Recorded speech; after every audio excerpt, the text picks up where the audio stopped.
This month, we are focusing on women of faith, women of faith. And I know that in this church, we have many women who are women of faith. Oh, I thought the women would have said amen. I believe that by virtue of being a mother, you have to have faith. So, we pray for all the mothers and all the women of our church this month, and we will be focusing on different women in the Bible as we talk about women of faith, women of faith.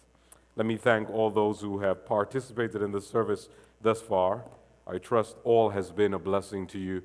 And for all our visiting friends, we want to welcome you in a very special way, and we trust that you too will be blessed by all that transpires here today. Take your Bibles in hand with me, and let us turn to the book of Luke. Luke chapter 1. Luke, the first chapter.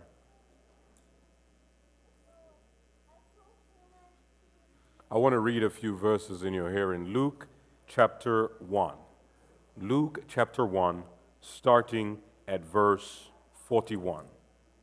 Luke chapter 1, starting at verse 41.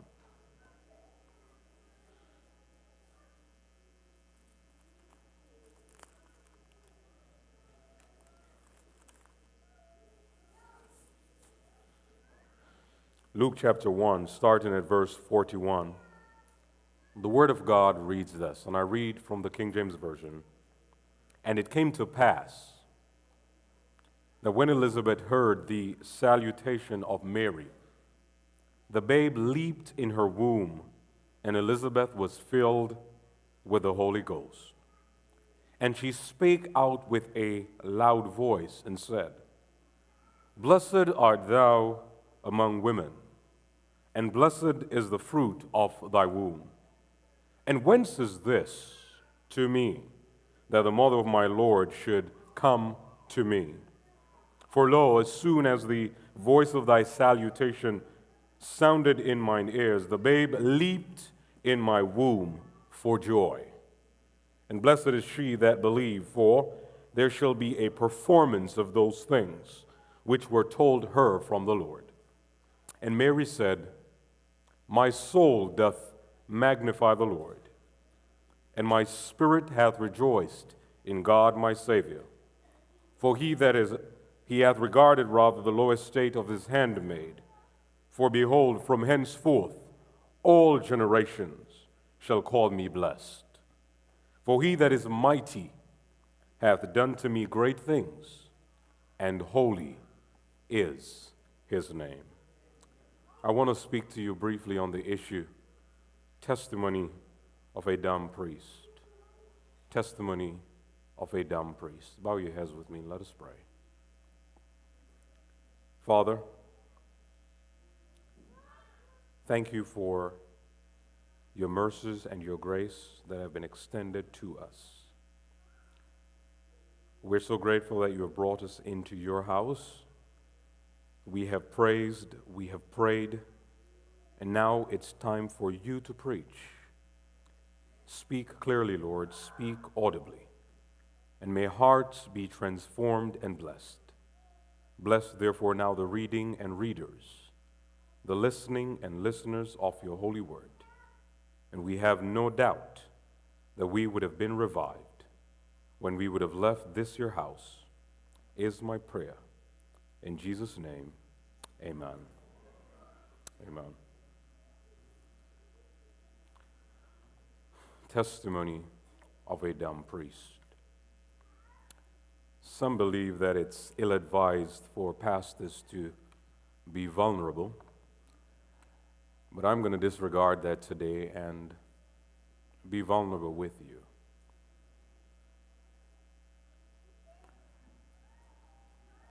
I made a serious blunder in ministry.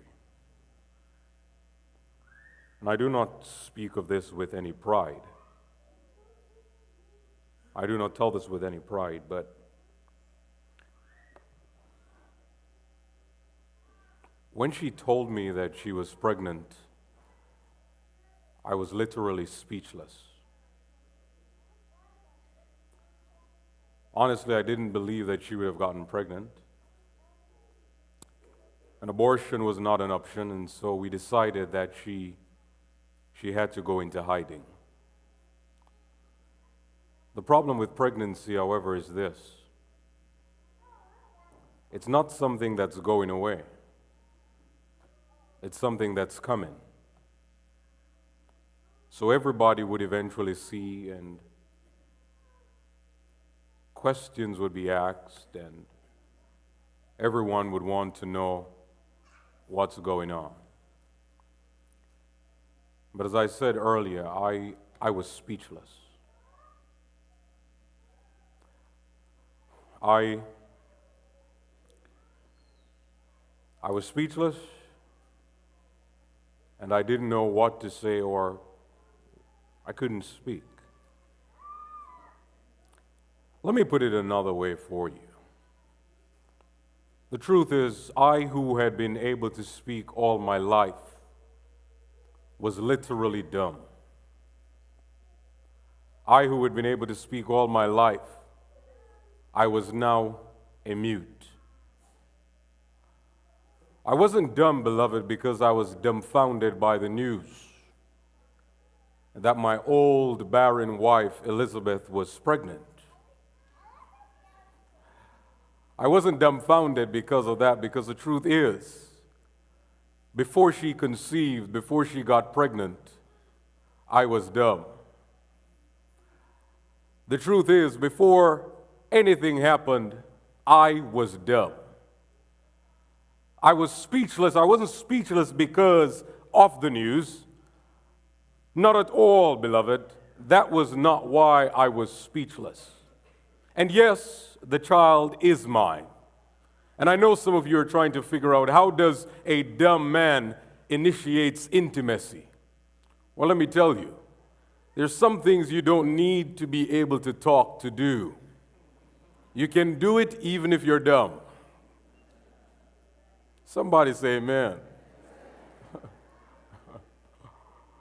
So now that you know who my wife is, Elizabeth, that old woman that was impregnated by me, the dumb priest, I'm sure you know who I am. My name is Zacharias, and I am a priest of the order of Abia or Abijah in Jerusalem. And I'm sure you're now wondering, what blunder did I make? Well, in order for you to understand my blunder, you need to know a little about my life story. My name, Zacharias, actually means God remembers. My wife's name is Elizabeth, and her name means oath of God. The priesthood that I'm a part of, Abia or Abijah, means Jehovah or God is my father. But somehow, beloved, it seems that God or Father had forgotten that He had made an oath to bless us.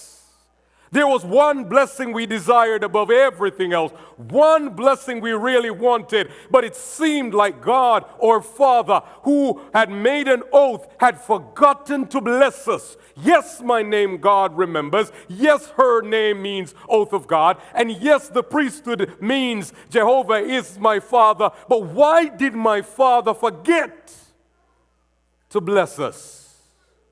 That He had made an oath to bless us. Well, beloved, the truth is, we deserve the blessings we desired. I am a priest, and as a priest, friends, the best things come to me. The tithe of the land comes to me. All the good things come to me. Look a little further. My wife is a daughter of Abraham, Elizabeth, oath of God. And why should a daughter of Abraham be denied the Aaronic blessing? The Aaronic blessing which is found in the Torah in Numbers 6, 24 to 26, which says, "The Lord bless thee and keep thee. The Lord make His face to shine upon thee. The Lord lift up the light of His countenance upon thee and be gracious unto thee." Why should we be denied the Aaronic blessing? We deserve the blessing we wanted. The fact of the matter is, we were good people. Not only were we good people, we were righteous people. Read our story in Luke chapter 1, verse 5 to 80, and you will see that we deserve the blessings we desire. We, my friends, were righteous people. Verse 6 of Luke 1 says this, that we were both righteous, walking before God in all the ordinances and commandments of God, blameless. Oh, my friends, we were good people. And the one thing we wanted, we were denied. We were not like Herod. Herod was a king under whose reign we lived. Herod was a wicked and terrible man. He was a despot. You know that he had 9 wives? Let me tell you something. Do you know how many men wish they had more than one wife? He had 9. And he even killed one of them. I had only one wife, and I was faithful to her. He had 9, and he was so ruthless, and we were denied the blessing. But he was seemingly blessed above all things. And you ask, what blessing did we desire? Well, get this. We were righteous, but we were barren. Righteous but barren? What are you talking about? How on earth can the priest, the minister of God, be righteous but barren? In our culture, that is a big no-no. Let me tell you something. Note this. The first command that God gave to Adam and Eve was not to keep the Sabbath. It was not to till the soil. God never told them to do anything like that. The first command God gave to Adam and Eve in Genesis 1 verse 28 was to be fruitful and multiply and replenish the earth. We took that seriously. We took that so seriously. That's why Rachel said to Jacob in Genesis 30 verse 1, give me children or I die. And besides, friend, didn't God promise in the Torah in Deuteronomy 7 verse 14, he said, you will be blessed above all people. There shall not be male or female barren among you. Righteous but barren? Unheard of. Didn't the psalmist promise in Psalm 84 verse 11, no good gift will he withhold from them that walk uprightly? Righteous but barren? Why would God deny us the one thing we wanted? Herod, my friends, was a wicked man. 9 wives, killed one of them. He had so many children. We only wanted one. I was faithful to this woman all my life. Just one child we wanted, and we were denied that blessing. To complicate our lives further, economically it meant that our future was dismal. Because in our old age, it would mean we wouldn't have a child to take care of us. Socially, it didn't look any better. Why? Because, listen carefully, you were considered cursed of God when you didn't have a child. Righteous but barren? Hello, my friends, listen to me, please. Hear me today. I want to let you know something about righteousness. And listen to me carefully, because I learned this the hard way. Righteousness does not mean that you will have everything you want. I wonder if you're hearing me. Righteousness does not mean that you will have everything you want, much less the things you need. We were righteous, but we were barren. That was a hard lesson for me to learn. A very hard lesson for me to learn as a minister of God. I was a priest, and people considered me cursed of God. I was a priest, and people thought that God's favor was not shining on me. I was a priest. I was righteous but barren. I was a priest of the order of Abijah, and it seemed like God, my Father, had forgotten that he had promised to bless me. Righteous but barren. Thank God, however, it didn't really affect my ministry so significantly, because although I was righteous yet barren, I was allowed to serve. But my biggest surprise came one day when I was asked, Zacharias, righteous but barren, was asked to go to Jerusalem to burn incense in the temple.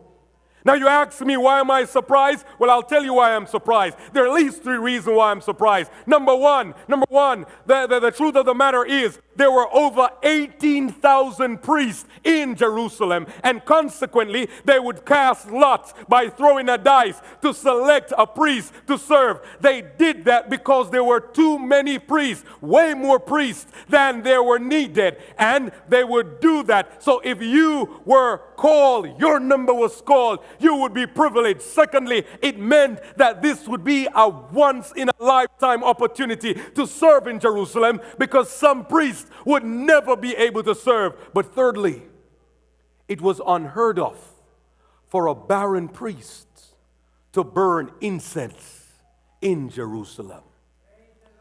Well, so friends, I went to Jerusalem. And when I went up to Jerusalem, listen carefully, I went up to Jerusalem. And when I went up to Jerusalem, I took my responsibility seriously. And that first day when I went in to burn incense, I was driven into instant terror. My body was paralyzed with fear. I couldn't believe what I was seeing. The fact of the matter is that while I was ministering, while I was offering and burning incense, an angel appeared. And when that angel appeared, I was paralyzed with fear. I was paralyzed with fear. But in my paralysis, I failed to realize that the angels, my friend, the angel was standing on the right side of the altar. Let me tell you something. If an angel of God is going to appear to you, you want the angel to appear on the right side. Let me tell you, David, the greatest king in Israel, made it clear in the psalm. He said, because I have set the Lord always before me, he is at my right hand, I shall not be moved. He then says further, in his presence there is fullness of joy. At his right hand there are pleasures forevermore. Oh, my friends, in my paralysis, I didn't realize that the angel was standing on the right side, and the right side is a side of favor. The right side is a side of blessing. The right side meant that God had something good in store for me. Oh, friends, let me tell you something. When people think little of you and want to belittle you because of your barrenness, don't worry. Just maintain your integrity, because when you maintain your integrity, that's when God is going to favor you. In my barrenness, the angel appeared to me. And thank God, he appeared on the right side. The Bible tells you, and I can tell you, that the angel's name is Gabriel. Now remember, my name is Zacharias, and my name means God remembers. My wife's name, Elizabeth, means oath of God, and the priesthood that I'm a part of means Jehovah is my father, and we had concluded that Jehovah, our father, had forgotten to bless us. But then he sent Gabriel, and the name Gabriel means champion of God. Oh, I don't know if you know what I know, but let me tell you something. We had concluded in our barrenness that God had forgotten, but when we had concluded that God, our Father, had forgotten to bless us, he sent Gabriel to remind us that God is still our champion. Oh, my friends, in your barrenness, don't worry, because God is still your champion. God was still my champion. But then Gabriel said something that I didn't understand. Gabriel said this. Listen to what Gabriel said. He said, fear not, Zacharias, for thy prayer, singular, is answered, and thy wife Elizabeth shall bear thee a son, and thou shalt call his name John. Now, when I heard that, I had to ask the brother, what prayer you're talking about? The truth is, I had stopped praying for a child. A long time ago, I had stopped praying for a child because that seemed like a distant reality. I had stopped praying for a child. I had put that from my mind. And then it dawned on me that the last time Gabriel appeared to any human being, it was to Daniel the prophet. And when he appeared to Daniel the prophet, he gave him a prophecy in Daniel 9, verse 24 onward, where he says that 70 weeks are determined upon your people. Then Messiah will come, and the Messiah would come after 69 weeks. So get this. When Gabriel said to me that my prayer was answered, it dawned on me that when I had stopped praying for a child and started praying for the child, the Messiah, that's when God answered my prayer. Oh, my friends, let me tell you something. You might be barren, you might be going through something right now that you can't understand, but you need to do what I did. Stop worrying about your barrenness. Start praying for God's will to be done, because when you pray for God's will to be done, that's when God is going to favor you. Our needs, our wants, and our desires will be fulfilled when we pray for God's will to be fulfilled.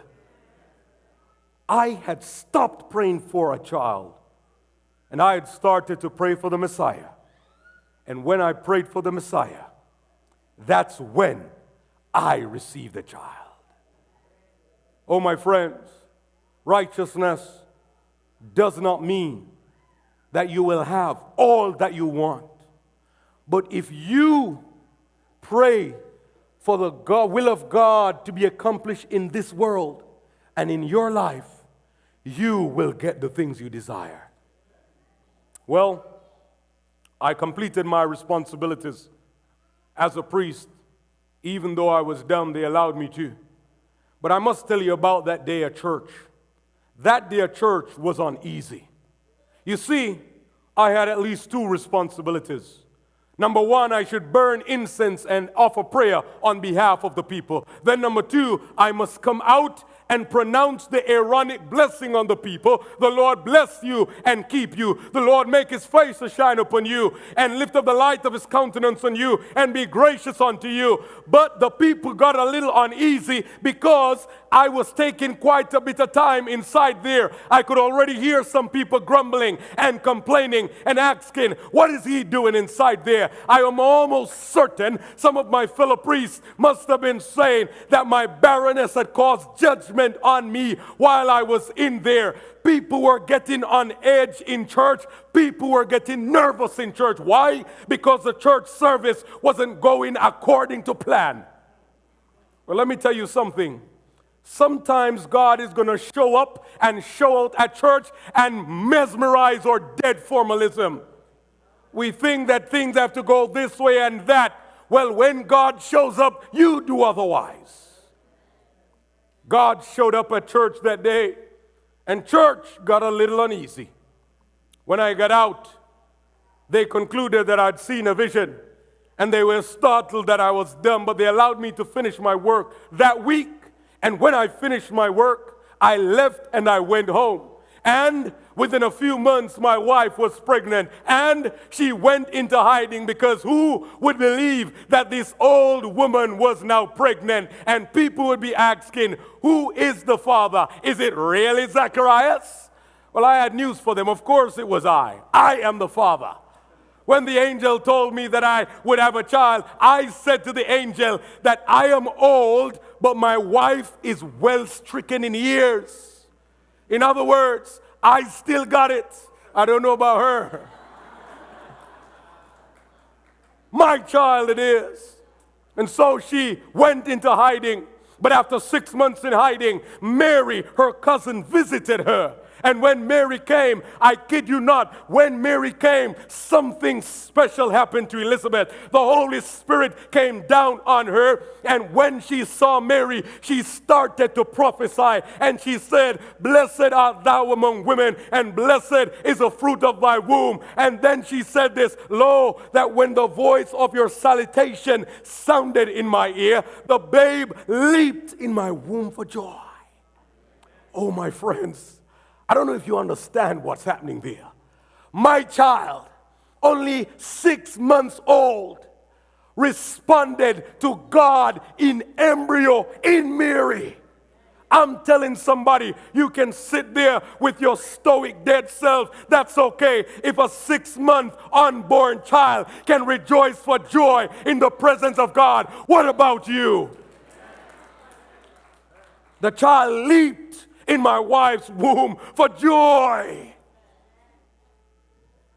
My friends, all this time, I was boiling on the inside because I too wanted to testify, but I could not speak. I wanted to let them know how the angel had appeared to me and had told me that my wife was going to get pregnant and that the Messiah was going to come soon, but I could not speak. I was dumb. When my wife said that to Mary, Mary herself started to prophesy, and Mary delivered some beautiful words. She says, "My soul doth magnify the Lord, and my spirit hath rejoiced in God my Savior, for he hath behold the low estate of his handmaid." And then she says, "From henceforth all generations shall call me blessed, for he that is mighty hath done to me great things." All this time I was boiling on the inside. I was bubbling up because I wanted to testify, but I could not speak. You want to know why I couldn't speak? Well, let me tell you why I couldn't speak. The same angel that appeared to me also appeared to Mary. And that angel Gabriel, which means champion of God, said to Mary, listen carefully, "You are going to have a child. And you're going to have a child without having sexual intercourse." And guess what? Mary believed it. That angel said to me, "You are going to have a child. And you are going to have a child by having sexual intercourse." And guess what? I didn't believe it. Let me tell you something. Number one, you see, when you doubt God, you're going to lose your testimony. I could have been testifying, but I doubted God. No, I couldn't speak. So you want to know the real blunder that I made? Well, let me tell you the real blunder that I made. When the angel said to me, "You're going to have a child," I said to the angel, "Show me a sign." Well, guess what? I got one. Dumb. Literally dumb. My friends, Mary had no evidence that anybody in history had ever gotten pregnant without sexual intercourse, yet still she believed what the angel said. I, on the other hand, had more than enough evidence that God can take two old people who were literally dead and make something happen out of nothing. Get this, before there was Viagra, Cialis, or Enzyme, there was a God who could raise the dead. He did it for Abraham and Sarah. They produced Isaac. He did it for Isaac and Rebekah. They produced Jacob and Esau. He did it for Jacob and Rachel. They produced Joseph. He did it for Elkanah and Hannah. They produced Samuel. He did it for Manoah and his wife. They produced Samson. I had more than enough evidence. What blunder did I make? Let me tell you my blunder. Don't ask God for a sign when you have more than enough evidence. Oh, you can sit there and don't agree with me. That's all right. Don't ask God for a sign when you have more than enough evidence. Mary was a woman of faith. She had no evidence whatsoever that anybody had ever gotten pregnant without sexual intercourse. But I, a man of God, who had all the evidence, doubted God. Oh, my friends, that woman of faith teaches us today that faith is indeed the substance of things hoped for, the evidence of things not seen. My friends, please hear me today. Don't ask God for a sign when you have more than enough evidence. You might be sitting here today looking at me, wondering about a relationship that you are entertaining. Maybe this young man is not a member of God's church or doesn't share your values and faith, or this young woman, and you're praying, asking God for a sign. Don't ask God for a sign when you have more than enough evidence. Ask Samson. He lost his 2 eyes. What are you willing to lose? Maybe you're tempted to use God's tithe when you know God's tithe belongs to Him because the bills are longer than the check. Well, don't ask God for a sign. You have more than enough evidence. He says today, if you just prove Him, He will open the windows of heaven and pour you out a blessing. Don't ask God for a sign when you have more than enough evidence. Maybe you're wondering which day is a 7-day Sabbath. Don't ask God for a sign when His Word clearly declares what it is. Maybe you're struggling with being obedient to your parents, young people. Don't ask God for a sign when you have more than enough evidence. Ask the prodigal son. He will tell you that obedience is better than sacrifice. Don't ask God for a sign when you have more than enough evidence. Mary is therefore a woman of faith, because when she had no evidence, she believed the word of God. And I'm begging you today, please understand that while righteousness does not mean you'll have all the things you want, if you pray for God's will to be accomplished, He will bless you. But even so, be mindful. Don't ask God for a sign when you have more than enough evidence. Mary stands therefore as a tower of faith and a symbol of those who believe God and take Him at His word. Lord, I want to pray for somebody today who is struggling with life, with barrenness, and is wondering why things aren't going the way they expect. I pray, Lord, that such a one will understand that it is important to maintain their integrity, because when we do that, you will favor us. But more than anything else, Lord, help us never to be presumptuous, asking you for signs when we have more than enough evidence. And so, Lord, I make this appeal even in this prayer for somebody who wants to say, Lord, my barrenness has gotten the better of me. And unlike Mary, I have failed to trust your word. But today, I want to trust your word even as Mary did, having no evidence, but believing your word.